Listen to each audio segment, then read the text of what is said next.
আসসালামু আলাইকুম। আমি কবি ও সাংবাদিক মোহাম্মদ মশিউর রহমান, সম্পাদক ও প্রকাশক স্বতন্ত্র বার্তা, এবং আমার একটি সামাজিক সংগঠন আছে বাংলাদেশ মানব কল্যাণ অ্যাসোসিয়েশন। এবং আমি কবি হিসেবে পরিচিত, কিন্তু আসলে ওইরকম কবিতা লিখতে পারি না। তারপরও চেষ্টা করি। আমার একটি ভারতে বই বের হয়েছে, বন্দিশালার পাখি। তা আমি একটি কবিতা আবৃত্তি করব, আমারই নিজের লেখা কবিতা, বাংলাদেশ। কবি ও সাংবাদিক মোহাম্মদ মশিউর রহমান। আমাদের দেশটা কত সুন্দর, যদি দেখা যেত ঘুরে। ঘুরার জন্য যেতে হবে না আর বহু দূরে। ঘুরে দেখলে খুঁজে পাবেন মনোরম পরিবেশ। কত সুন্দর ঘুরে দেখি আমাদের বাংলাদেশ।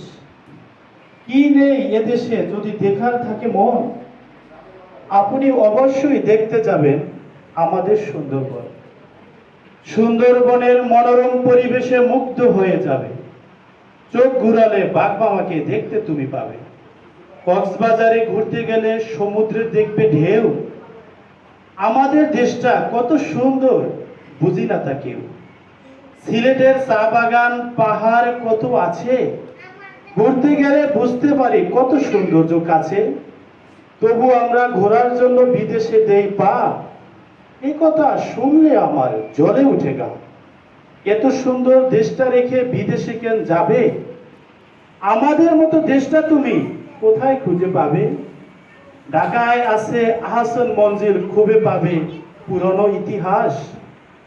এই বাড়িতে ব্রিটিশ নবাবরা এক সময় করত বসবাস। নাজমেয়তের মধ্য দিয়ে ব্রিটিশরা 200 বছর দিল পারি। দেখার জন্য উন্মুক্ত করা হলো পুরনো আহসান মঞ্জিল বাড়ি। মোগল আমলের বাণিজ্য কেন্দ্র ছিল নারায়ণগঞ্জের পানাম নগরী। আজ নেই সেই জৌলস, হারিয়ে ফেলছে সকল বাহাদুরি। পানাম নগরী যেভাবে অনেক সম্প্রদায়ে উত্থান পতন দেখে, মানুষের এত কিসের অহংকার, এ থেকে নেওয়া উচিত শিখে। লালবাগ কেল্লা দেখার জন্য বিদেশ থেকে আসে পর্যটন। পরিবিবির সমাধি আপনাকে করবে আকর্ষণ। 500 বছরের পুরনো বাঘা মসজিদ এখনো আছে দাঁড়িয়ে। মুসলমানদের ঐতিহ্য বাংলার মাটি থেকে যায়নি হারিয়ে। সারা বাংলায় ছড়িয়ে ছিটিয়ে আছে বা মুসলমানদের হাজারো নিদর্শন। এসব দেখলে আল্লাহর ভয়ে নরম হতে পারে মন। আমাদের দেশের সকল জাতি মিলে মিশে থাকে, কোন সম্প্রদায় এদেশ থেকে যায়নি পিছিয়ে পড়ে। কান্তি মন্দির অলঙ্কারে প্রাণ ফিরে খুঁজে পেয়েছে কাব্য নারায়ণ। দেশের সংস্কৃতি বাদ দিয়ে ঘোরার জন্য কিভাবে বিদেশে যায় মন।